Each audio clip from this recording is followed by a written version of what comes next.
Noël, sa magie, ses cadeaux, ses repas. Mais pour d'autres, c'est l'enjeu d'une année, plongé dans l'envers du décor scintillant, un calendrier de l'Avent où il ne faut pas se tromper de case. En Bresse, en ce matin frisquet de novembre, les poulets ne battent pas encore de l'aile. Laurent Marquis, l'un des 159 éleveurs de l'appellation, fait son petit tour habituel dans les parcs. Près de 20 000 poulets y sont élevés chaque année. Ici, Noël commence dès l'été, derrière ses portes. Bonjour mes petits. C'est des poussins qui ont à peu près 3 semaines. Donc petit à petit, je descends le chauffage. Donc je fais attention à ce qu'il soit bien, qu'il y ait une bonne ambiance, que ce soit bien ventilé, qu'ils n'aient pas trop froid. Si je m'aperçois qu'ils sont concentrés sous le chauffage, c'est peut-être qu'ils ont un petit peu froid. Et au contraire, il faut petit à petit les habituer parce que dans une semaine, on va ouvrir et ils vont aller sur le parcours. C'est au mois de juin que les futurs poulets des tables du réveillon vu le jour. Élevés pendant 4 mois minimum contre 35 jours pour la volaille en batterie, ils sortiront bientôt au grand jour.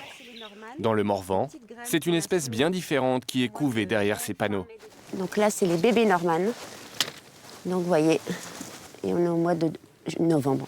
Comme ils sont grands, c'est les bébés. Ce sera les sapins pour quelle année, ça? Eh ben, on va les repiquer l'année prochaine, au mois d'août. Et ils vont rester 3 ans en repiquage. Voilà 70 ans qu'à Aligny, en Morvan, les pépiniéristes garniers sont branchés sapins de Noël. Dans ces forêts, il est bien le roi et l'objet de toutes les attentions, en attendant leur hache. Chaque jour, des dizaines de résineux, des épicéas, des Norman principalement sont coupés. La petite entreprise familiale doit en écouler chaque année près de 50 000. Pour le sapin floqué, on a commencé 3e semaine d'octobre. La raison pour laquelle on peut commencer à cette époque-là, c'est que les sapins sont collés dans la colle, donc ils ne perdent pas leurs aiguilles. C'est pour ça qu'on peut commencer si tôt. Après, les sapins verts, on commence beaucoup plus tard.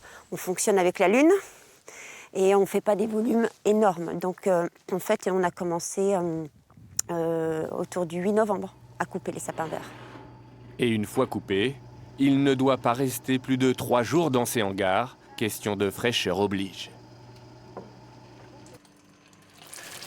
Dans cet atelier, c'est aussi l'ébullition.